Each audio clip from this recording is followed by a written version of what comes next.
மிக பொறுமையாக இருக்கக்கூடியவர்.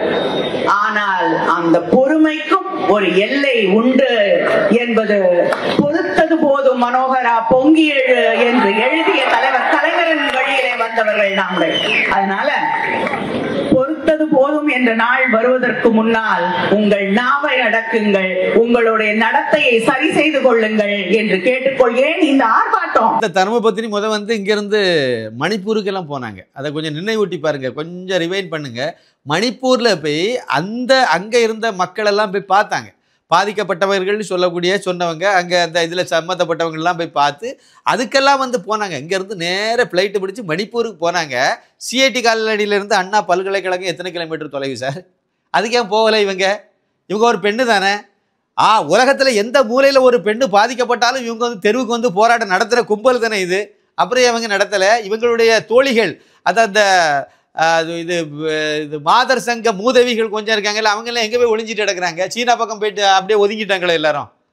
இல்ல என்ன கேடுகட்டதானே இது பாருங்க. இப்போ அதாவது சட்டசபையில ஆளுநர் சட்டப்படி தேசிய கீதத்தை பாடணும்னு சொன்னது தப்புன்னு சொல்லி இவங்க போராட்டம் நடத்த வந்திருக்காங்க. இவங்க கிட்ட வேற என்னத்தை எதிர்பார்ப்பீங்க?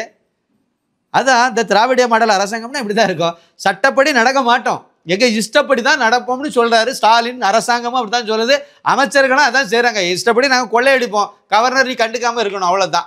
அதை அவர் முடியாதுன்னு சொல்றாரு, சட்டப்படி நடக்குன்னு சொல்றாரு. அதை தப்புன்னு சொல்லி போராட்டம் நடத்துறாங்க. மக்கள்கிட்ட கொண்டு போறாங்களாமா. நான் ஏற்கனவே சொன்ன பார்த்தீங்களா, அண்ணா பல்கலைக்கழக மாணவி கற்பழிப்பு சம்பவத்தை மடைமாற்றம் பண்ணணும், அதற்கான ஏற்பாடு மக்கள் பார்த்துட்டு இருக்காங்களா. ஒரு காலத்துல தமிழகத்துல இவங்க மக்கள் நாமெல்லாம் என்ன செய்தியை படிக்கணுங்கிறத கருணாநிதி முடிவு பண்ணார். இவங்க முடிவு பண்ணாங்க. இவங்க முடிவு பண்ணி பத்திரிகையில இதை போடுன்னு சொன்னா போடுவாங்க, போடாதன்னா போட மாட்டாங்க.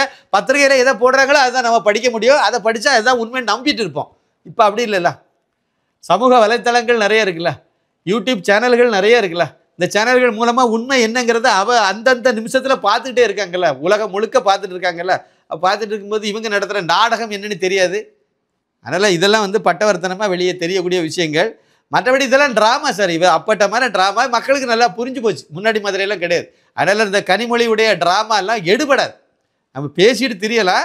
அது அவங்க பேசின செய்தி ஏதாவது ஒரு சமூக வலைத்தளங்கள் ஏதாவது ட்விட்டர்லேயே இதெல்லாம் உள்ள போடுவாங்க பார்த்தீங்களா, இல்லைனா மெயின் ஸ்ட்ரீம் மீடியாவில் உள்ள அவங்களுடைய ட்விட்டர் பக்கம் இல்லை யூடியூப் பக்கத்தில் இந்த வீடியோவை அப்லோட் பண்ணுவாங்க பார்த்தீங்களா, அது கீழே அவருடைய கமெண்ட்ஸை படித்து பாருங்க தெரியும்.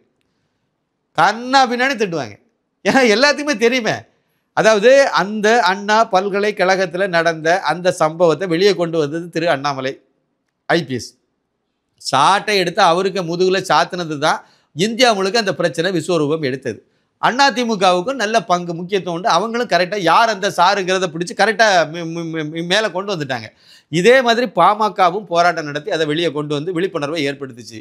வேற வழியே இல்லாமல் இந்த மாதிரி தமிழக வெற்றி கழகத்தினுடைய தலைவர் ஜோசப் விஜய் அவர்களும் களத்துக்கு அந்த கவர்னரை போய் பார்த்து பண்ணார். அப்புறம் ஒரு 2 நாள் சீன் போட்டாங்க, ஏதோ ஒரு வகையில் அவங்களும் பண்ணாங்க.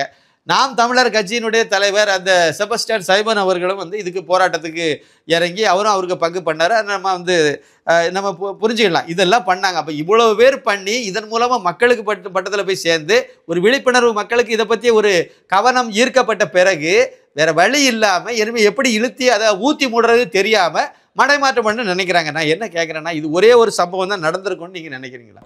இதுபோன்ற முக்கிய நிகழ்வுகள், அரசியல் தகவல்களை ஆழமாக மாறுபட்ட கோணத்திலும் அறிந்து கொள்ள மறக்காமல் உங்கள் TNS24 டிஜிட்டல் பக்கத்தை பின்பற்றிக் கொள்ளவும். உங்கள் ஒவ்வொரு ஆதரவும் இதுபோன்ற பல நிகழ்வுகளின் பின்னணியை அறிய உதவும்.